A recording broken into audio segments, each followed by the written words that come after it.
Even though Norma Shearer and Joan Crawford had been at the same studio, MGM, for close to 15 years by the time the women went into production in 1939, this was the only time they shared the screen in leading roles opposite one another. They'd both appeared in one all-star review as well as some shorts. And in 1925, Crawford played an extra in a few of Shearer's starring vehicles, even her double in one instance. But that was part of the reason tension had been building. Crawford felt that Shearer's career had taken off faster because she married MGM's head of production, Irving Thalberg, in 1927. So naturally, while they were filming their two scenes here, the story goes that they pushed each other's buttons in polite, passive-aggressive ways, like loud knitting. Doesn't sound like something that would even be possible, but I'm sure they found a way. Up next, our star of the day, Joan Crawford, teams up with her most famous rival, Bette Davis, in a psychological thriller from 1962.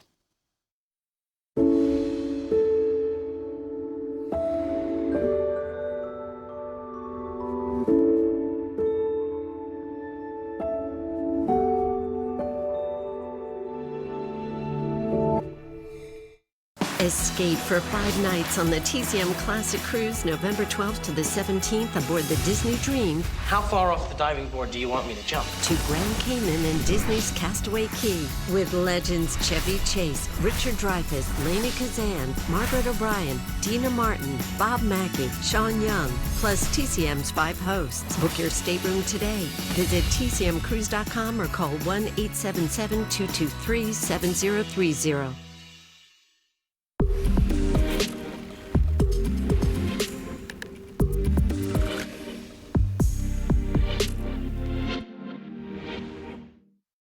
The cinema of Michael Curtiz is so much more well-known than the director himself. We celebrate the 4th of July with Yankee Doodle Dandy. We celebrate Yuletide with White Christmas. And we watch Casablanca over and over again and fall in love. Curtiz is justifiably remembered for those and so many other great films, The Adventures of Robin Hood, Mildred Pierce, 181 films over an incredible career that began in 1912 and ran until 1961. But the 3 horror films that he directed at Warner Brothers, Dr. X, Mystery of the Wax Museum, and The Walking Dead, so much of what's in those movies inspired other horror movies. And it took horror to another level. Don't be afraid tonight. Keep your eyes closed and relax. Jack Warner was very reluctant to get into horror films, but the Depression really bit into the movie business, and Warner Brothers really needed to get people into theaters. So what was the best way to do that in 1932? And that was horror movies. I think Dr. Zavia is using very unethical methods. Necessity has no ethics, sir. So in making Dr. X, Curtiz was one of the early purveyors of Technicolor and used it quite well. Curtiz loved working with shadows and the horror of the Hers Westmore makeup that was designed in conjunction with Max Factor. And this was in an era before makeup departments became relatively sophisticated. Dr. X also introduced Lionel Atwill. I believe this was his second movie. And Dr. X gave Fay Wray her first movie script. The publicity for Dr. X stressed the romance angle between the 2 leads, Lee Tracy and Fay Wray, and then they promoted it as a comedy mystery. You have Lee Tracy in this kind of comedic role, almost as though it's an East Side Kids type of comedy, wandering through the house, stumbling into skeletons, and having this hand buzzer gag where he shakes people's hands and so forth. And of course, this was a movie about a serial killer, a moon killer. So there was a lot of salacious material. Gentlemen, this is cannibalism. The scientists dressed up in blood-spattered jackets, a human heart. People are handcuffed in chairs. You see a lot of quick cuts, accelerating the action to give the audience a sense of getting their pulses racing and leaning forward in their seats. And all of this stuff was very shocking to 1932 audiences. I'm so afraid. I'm shaking like a leaf. Mystery of the Wax Museum was the last two-color Technicolor picture made. The critics didn't really care for it, but it was amazingly successful. I tell you, the whole place is a morgue, do you hear? A morgue. A morgue. Both Dr. X and Mystery of the Wax Museum, when you see the restorations, you finally get to see these films as people in the theaters saw them in 1932 and 1933. You fiend! These horror films that he directed at Warner Brothers, people tend to overlook them or maybe underappreciate them. However, Curtiz gave everything his all. And on The Walking Dead, that movie is really a cut above. It was thoughtful. There was a rationale behind it. You take away my life and offer me a favor in return. That's what I call a bargain. And when you see Karloff in The Walking Dead, he brings this humanity and sensitivity to his performance. Please, we're only trying to help you. Of course, Nancy, of course. You have helped me. The Walking Dead actually dealt with actual experiments by Dr. Alex Carroll to try to bring people back to life. So you had some of this true life, ripped from the headlines style that was imbued into The Walking Dead. Now, of course, a short schedule, austere budget, and a runtime of 66 minutes, that didn't stop Curtiz for getting what he wanted. He had one scene where Karloff is brought back to life, and he took an entire day of arranging lighting and the close-up on Karloff's face just to get that scene perfect. So you have Karloff, who is brought back as if he is an instrument of a higher being. He seems to be driven by strange impulses, as if he were the instrument of some supernatural power. Boris Karloff was the only actor at that time in 1936 that you could take and put in The Walking Dead, and he elevated the entire movie. Leave the dead to their maker. The Lord our God is a jealous God. After The Walking Dead, there were no more horror films in Curtiz's resume. And horror films were increasingly viewed, as the decade changed, as B-movies. And Michael Curtiz was not about making B-movies. He was about making A-movies.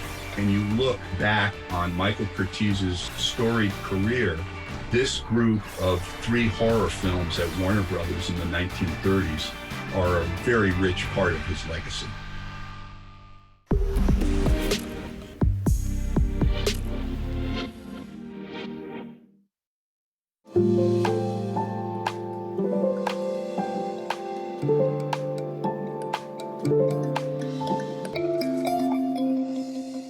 We'd better stop this.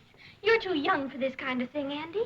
I am. Oh. Mickey, he was just incredible. He was a conglomerate, elderly gentleman, 12-year-old boy, rotten to the core, and so talented it's terrifying. He could do anything, absolutely anything. 1, 2.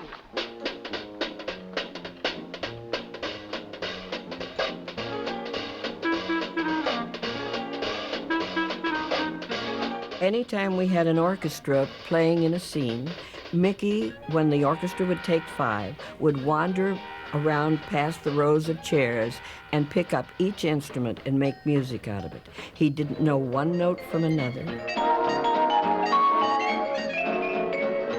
His instincts were so true. He should have been a director. Mickey used to go up to George Seitz, who had been this patient, dear director, and say, "Uncle George," and he'd tug on his sleeve and he'd say, "I've got an idea. Now that you've shot it your way, just try my way once."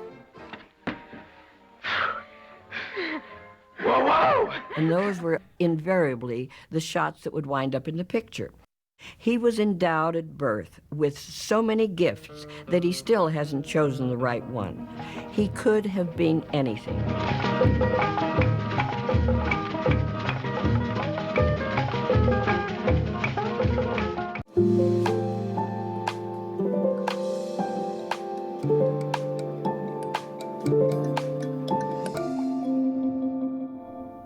Two, 3, 4. The turning of the projector is just the beginning. The untold stories behind celluloid illuminate the pages of the TCM library, where classic films and screen legends take on new brilliant dimensions. Turn it up. Rock on Film, the movies that rock the big screen, by writer and former Rolling Stone editor Fred Goodman, records the indelible sounds, sonic stories, and stars that have electrified both stage and screen. Find this title and more wherever books and ebooks are sold.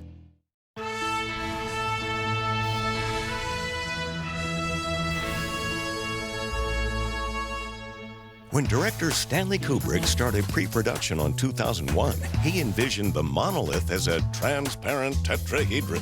In other words, just a clear pyramid. And fans of the movie know that's far from what made it into the final picture. Production manager Tony Masters began his search by visiting an actual plexiglass convention in London. Yes, apparently that's a real thing. Well, Tony found a gentleman capable of building a gigantic plexiglass prop. But he assures Tony not in the shape of a pyramid for engineering concerns. So, for overall simplicity, the two agree on the object taking the shape of an, wait for it, ordinary pack of cigarettes. Kubrick hates it. Tony thinks fast and asks, what if we paint it all black? Maybe no one will know what it is. Kubrick thinks it over, and Kubrick agrees. So, Tony Masters starts a massive assembly line of monoliths, trying different types of woods until they found a winner. Then they experimented with mixing graphite and matte black paint, and after many, many, many coats, they finally achieved that distinctive luster that we all know and love from the movie today.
I thought about you all last night. Couldn't sleep a wink.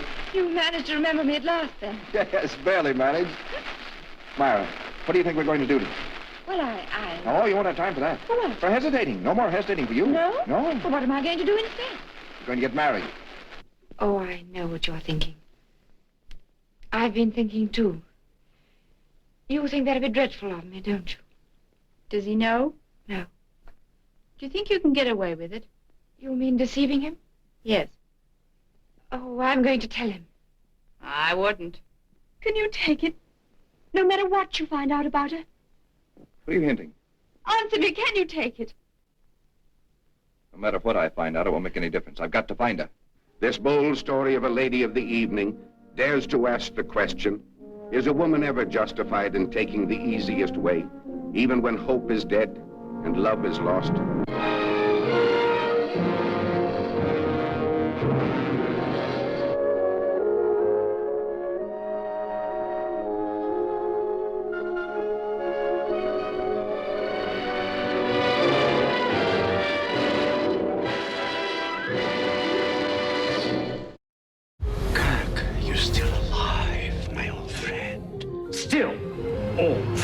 TCM and Fathom Events present the 40th anniversary of Star Trek II: The Wrath of Khan, returning to cinemas September 4th, 5th, and 8th. I don't believe in the no-win scenario. Featuring insights from TCM. For more information, visit fathomevents.com. Available now on 4K UHD and digital. Do you know the Klingon proverb that revenge is a dish that is best served cold?